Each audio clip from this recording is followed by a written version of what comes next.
जय हिंद दोस्तों, स्वागत है आपका आरके क्लासेस 24 में। दोस्तों, आज फिर से मैं आपको प्रतिशत पढ़ाने वाला हूं। साथियों, इससे पहले प्रतिशत पर कुछ वीडियो हमने लिए हुए हैं। यदि वीडियो अभी तक आपने विजिट नहीं किए हैं तो कृपया डिस्क्रिप्शन में लिंक दिया गया है, लिंक पर क्लिक करके आप वीडियो को विजिट कर सकते हो, जिससे कि आज का लेक्चर आपको काफ़ी अच्छे से समझ आ जाएगा। साथियों, यदि आप हमारे चैनल पर नए हैं तो सबसे पहले वीडियो को लाइक कर दीजिए और हमारे चैनल को सब्सक्राइब कर लीजिए। दोस्तों, साथ ही साथ आप नोटिफिकेशन बेल को भी ऑन कर लीजिए, जिससे कि नेक्स्ट वीडियो का नोटिफिकेशन आप तक पहुंच सके। तो दोस्तों, बिना समय वेस्ट किए हुए आइए बढ़ते हैं आज के पहले प्रश्न की ओर। प्रश्न में हमें दिया गया है, एक दुकानदार कुछ वस्तुओं को 73,642 रुपये में खरीदता है। वह वस्तुओं का 2/5 हिस्सा 13% लाभ पर बेच देता है। बताइए वह शेष वस्तुओं को कितने प्रतिशत लाभ पर बेचे कि उसे कुल सभी वस्तुओं पर 19% का लाभ हो। दोस्तों, प्रश्न कह रहा है हमसे कि मान लीजिए एक दुकानदार के पास कुछ वस्तुएं थी, तो उसमें से उसने कुछ में से 2/5 हिस्सा जो है वस्तुओं का 13% लाभ पर बेच दिया है, और शेष वस्तुएं जो बची हुई हैं उन्हें कितने प्रतिशत लाभ पर बेचे कि ओवरऑल जितनी भी ये वस्तुएं थी उन सभी पर 19% का लाभ हो। तो आइए देखते हैं यह प्रश्न किस प्रकार सॉल्व होगा। साथियों, अभी हमें पता नहीं है कि दुकानदार के पास वस्तुएं कितनी थी, तो ऐसे में क्या करेंगे कि हमें एक फ्रैक्शन वैल्यू दी गई है, तो इसी पर खेलकर यह प्रश्न सॉल्व करेंगे। साथियों, हमें दिया है 2/5 हिस्सा, अर्थात मान के चलिए कि टोटल वैल्यू 5 थी और 5 में से 2 हिस्सा उसने 13% लाभ पर बेच दिया है। तो दोस्तों, यदि उसने 5 में से 2 हिस्सा 13% लाभ पर बेच दिया है, अभी उसके पास 3 हिस्सा शेष रहा होगा, क्योंकि टोटल हमने 5 वैल्यू मान ली है। साथियों, नीचे जो वैल्यू दी जाती है उसे सदैव ही हम कंप्लीट वैल्यू मानकर प्रश्न सॉल्व करते हैं, और यहाँ हमें टोटल 5 वैल्यू दी थी और 5 में से 2 उसने 13% लाभ पर बेच दी है। तो दोस्तों, अभी उसके पास कुछ वैल्यू बची होंगी और 3 बची होंगी वे, क्योंकि 3 और 2 5 होता है। दोस्तों, 3 को वो कितने % लाभ पर बेचे, कितने के लिए हम x मान लेते हैं। मान लीजिए x% लाभ पर बेच रहा है, और ओवरऑल उन्हें 5 की 5 वस्तुओं पर, ये जो टोटल 5 थी, 5 की यदि बेच दे, एवरेज उसका 19% लाभ का हो। तो दोस्तों, यही हमसे प्रश्न कह रहा था, इसे सोल्व कर लेते हैं और हमारा आंसर आ जाएगा।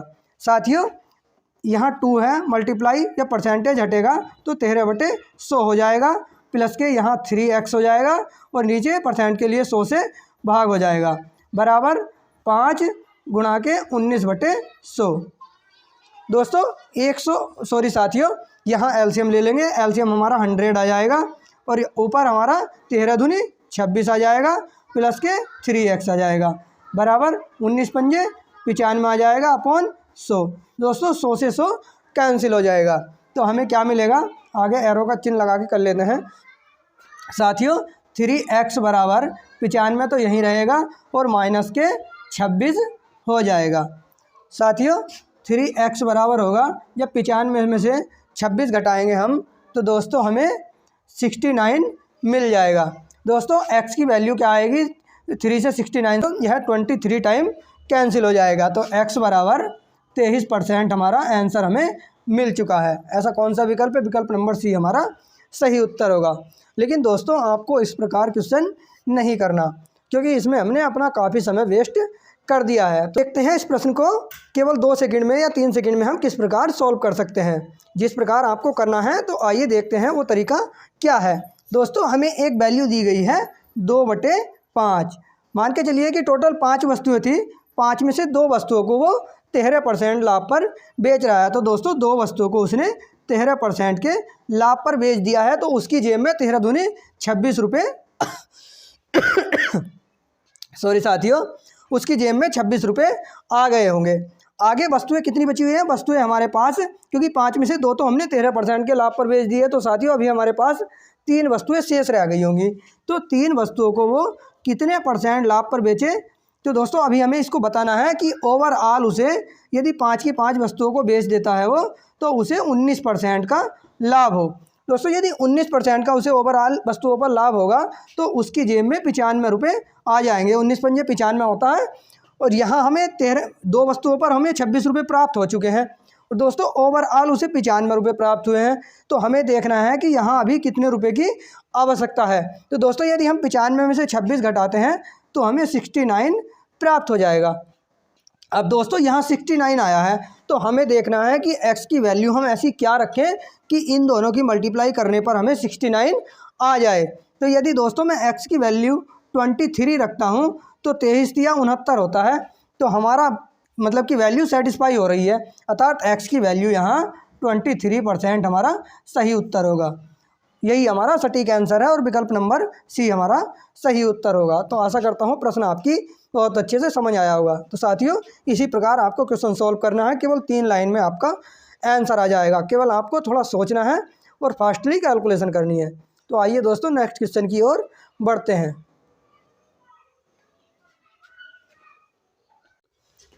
तो दोस्तों प्रश्न में हमें दिया गया है, एक दुकानदार कुछ वस्तुओं को 4,859 रुपये में खरीदता है। वह वस्तुओं का 3/7 हिस्सा 30% लाभ पर बेच देता है। बताइए वह शेष वस्तुओं को कितने प्रतिशत लाभ या हानि पर बेचे कि उसे सभी वस्तुओं पर 10% का लाभ हो। तो आइए देखते हैं दोस्तों इस प्रश्न को किस प्रकार सॉल्व करेंगे। साथियों, हमें वैल्यू दी गई है 3/7, अर्थात टोटल वस्तुएं मान के चलिए इसके पास 7 थी, तो 7 में से 3 वस्तुएं उसने 30% लाभ पर बेच दी हैं। दोस्तों इस प्रश्न को शॉर्ट ट्रिक से करेंगे, डायरेक्ट अब ट्रिक के माध्यम से करेंगे। अब लॉन्ग मेथड से प्रश्न को नहीं सॉल्व करेंगे, जिससे कि एग्जाम में हम अपना कुछ समय बचा सकें। तो साथियों हमें दिया गया है 7 में से 3 वस्तुएं उसने 30% लाभ पर बेच दी है। तो दोस्तों यदि 3 वस्तुएं उसने 30% लाभ पर बेची होंगी तो ओवरऑल उसकी जेब में 90 रुपये आ गए होंगे। साथियों अभी हमारे पास 4 वस्तुएं शेष रही हैं। हमें प्रश्न में बताना है कि 4 वस्तुएं वह किस मतलब कि कितने परसेंट पर बेचे। परसेंट लगा लेंगे हम, यहाँ एक्स की वैल्यू अभी निकाल लेंगे कि ओवरऑल वस्तुओं पर उसे, सभी वस्तुओं पर उसे 10% का लाभ हो। तो दोस्तों अभी टोटल वस्तुएं हैं कितनी, 4 और 3 7 वस्तुएं, और उसे 10% का टोटल वस्तुओं पर लाभ हो, अर्थात उसकी जेब में ओवरऑल 70 रुपये आ जाए। लेकिन हम देखते हैं तो 3 वस्तुओं पर वह 90 रुपये कमा चुका था। तो दोस्तों अब किस प्रकार यहाँ 70 आएगा। तो दोस्तों हमें यहाँ 90 में से 20 घटाना होगा, तभी हमारे पास 70 आ सकता है, अर्थात यह निगेटिव वैल्यू होगी। और दोस्तों कितने परसेंट, ये ऐसी क्या मल्टीप्लाई करें 4 से हम कि हमें 20 मिल जाए। तो दोस्तों हम यदि x की वैल्यू यहाँ 5 रख देते हैं तो 5 चौक 20 होगा, अर्थात x बराबर हमें 5% आंसर के रूप में मिल चुका है। और दोस्तों निगेटिव चिन्ह शो कर रहा है कि यह हानि होगी, हानि। तो दोस्तों ऐसा कौन सा विकल्प है, विकल्प नंबर बी हमारा सही उत्तर होगा। आशा करता हूँ प्रश्न आपकी समझ में आया होगा। अब दोस्तों कुछ हमारे साथी कहेंगे कि हमने मेन वैल्यू का तो यूज ही नहीं किया और हमारा आंसर आ गया है। दोस्तों ऐसे प्रश्नों में जब फ्रैक्शन वैल्यू दी जाती है तो मेन वैल्यू, मैंने बताया है कि नीचे की साइड में जो वैल्यू होती है उसे मेन मान लेते हैं और उसका बैलेंस बनाकर हमने अपना क्वेश्चन आसानी से सॉल्व कर लिया है। मतलब कि जितना भी प्रश्न में गुणा भाग और कठिनाई से बचा जाए उतना ही हमारे लिए अच्छा होता है, जिससे कि एग्जाम में कुछ समय बच सके। तो साथियों आपको इस वैल्यू को यूज ही नहीं करना। जब हमारा आसानी से आंसर आ रहा है तो हमें मेन वैल्यू पर जाने की कोई आवश्यकता नहीं है। तो आशा करता हूँ प्रश्न आपकी अच्छे से समझ में आया होगा। तो साथियों नेक्स्ट क्वेश्चन की ओर बढ़ते हैं।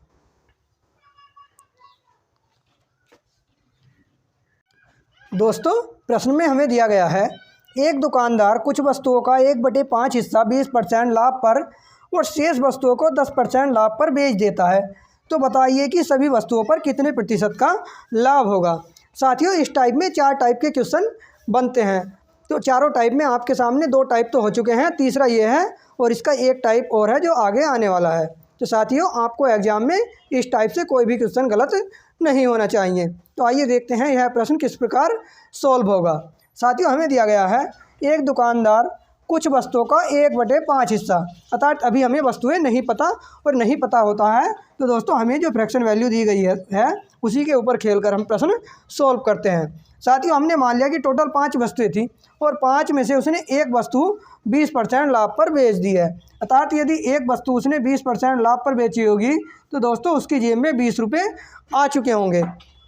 साथियों हमने एक वस्तु सेल कर दी है, टोटल हमारे पास 5 थी, तो अभी हमारे पास 4 वस्तुएं शेष होंगी। तो दोस्तों हमने 4 वस्तुएं को, आगे प्रश्न में दिया गया है कि शेष वस्तुओं को 10% लाभ पर बेच दिया है।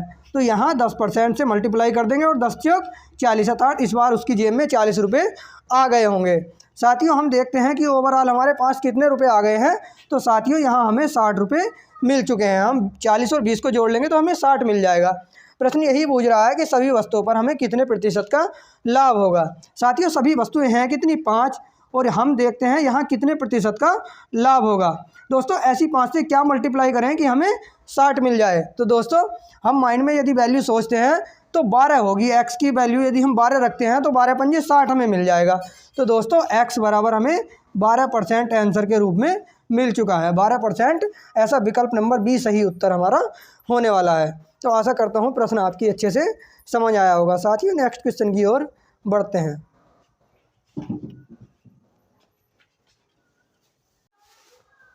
तो साथियों आइए देखते हैं प्रश्न में क्या दिया है। साथियों प्रश्न में दिया गया है, एक आदमी ने अपनी पूंजी का 1/3 भाग 7% की दर पर, 1/4 भाग 8% की दर पर और शेष भाग 10% की दर पर निवेश किया। उसकी वार्षिक आय 561 रुपये है, तो कुल पूंजी ज्ञात कीजिए। साथियों हमें कुल पूंजी उसकी बतानी है। तो दोस्तों यह प्रश्न जो पिछले प्रश्न मैंने कराए हैं उनसे थोड़ा अलग है और उनसे थोड़ा हार्ड है, लेकिन उसी मेथड पर खेलकर हम इस प्रश्न को भी आसानी से सोल्व कर लेंगे। तो आइए देखते हैं साथियों किस प्रकार हमारा प्रश्न सोल्व होगा। साथियों हमें हर बार एक ही फ्रैक्शन वैल्यू दी जाती थी और उसी पर खेलकर हम अपना क्वेश्चन सोल्व कर लेते थे, लेकिन इस बार हमें 2 वैल्यू दी गई हैं। तो हमें इसमें कठिनाई होगी कि हम मूल वैल्यू ऐसी क्या माने जो एक कॉमन वैल्यू हो। तो दोस्तों उसका समाधान है, हमें एक वैल्यू दी गई है 1/3 और दूसरी वैल्यू दी गई है 1/4। तो जब भी आपको इस प्रकार का क्वेश्चन मिल जाता है तो साथियों आप दोनों वैल्यू का कॉमन वैल्यू बनाने के लिए एक एलसीएम ले लीजिए। एलसीएम दोनों का 12 होगा, तो 12 से हम दोनों की मल्टीप्लाई कर लेते हैं। साथियों हमने 12 मूल वैल्यू अपनी मान ली है। यदि 3 से इसकी 12 की मल्टीप्लाई करेंगे तो 3 चौक 12 और 4 से करेंगे तो 4 तिया 12। दोस्तों कहने का मतलब है उसने जो 4 हिस्सा है अपनी पूंजी का वो 7% की दर पर निवेश किया है। जो 4 हिस्सा उसने 7% की दर पर निवेश किया है, तो 7 चौक 28 रुपये उसकी जेब में आ गए होंगे। साथियों आगे हमने माना है 3, क्योंकि हमने कैंसिल कर लिया था तो 3 वैल्यू हमारी शेष बची थी। तो दोस्तों उसने 3 वैल्यू 8% की दर पर निवेश की, तो इसकी हम 3 से 8 की मल्टीप्लाई कर लेते हैं, तो 8 तिया 24 रुपये हमें प्राप्त हो जाएंगे। साथियों मूल वैल्यू हमने 12 मानी थी और 12 में से हमने 4 3 7 तो हमने निवेश कर दिया है। टोटल हमारे पास 12 था, अर्थात 5 भाग हमारे पास अभी बाकी रह गया होगा। और साथियों उसने 5 भाग को 10% की दर पर निवेश किया है, तो उसकी जेब में 50 रुपये आ गए होंगे। साथियों यदि हम देखते हैं कि टोटल 12 भाग था उसका, यदि हम मूल मानते हैं टोटल 12 भाग था उसका, कि 12 भाग को उसने कितने % पर निवेश किया है, तो यहाँ यदि हम जोड़ते हैं सबको इनको तो 102 हमें मिल जाएगा। तो हम यहाँ ऐसी क्या वैल्यू रखें जिसकी मल्टीप्लाई करने पर हमें 102 मिल जाए। तो साथियों यदि मैं 102/12 रखता हूँ तो 12 से 12 कैंसिल हो जाएगा और हमें 102 मिल जाएगा। अर्थात रेट दर हमारे पास आ चुकी है। दर साथियों 102/12 है। अब दोस्तों हमें मूलधन अपना बताना है। तो दोस्तों आपने एक सूत्र पढ़ा होगा, मूलधन बराबर होता है अर्थात प्रिंसिपल बराबर होता है ब्याज इंटरेस्ट अपॉन मल्टीप्लाई के 100 अपॉन दर, जो दर होती है रेट ऑफ इंटरेस्ट हम नीचे रखते हैं और मल्टीप्लाई टाइम से कर देते हैं।